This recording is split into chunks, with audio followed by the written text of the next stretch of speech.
लोकयन्ति यं श्यामसुन्दरमचिन्त्य गुणस्वरूपम् गोविन्दमादिपुरुषं तमहं भजामि।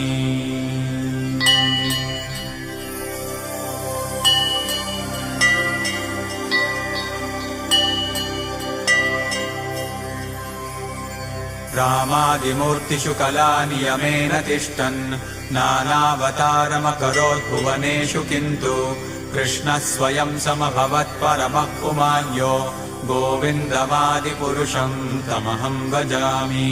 यस्य प्रभा प्रभवतो जगदण्डकोटिकोटिष्वशेषवसुधादिविभूतिभिन्नम् तद्ब्रह्मनिष्कलमनन्तमशेषभूतम् गोविन्दमादिपुरुषं तमहं भजामि।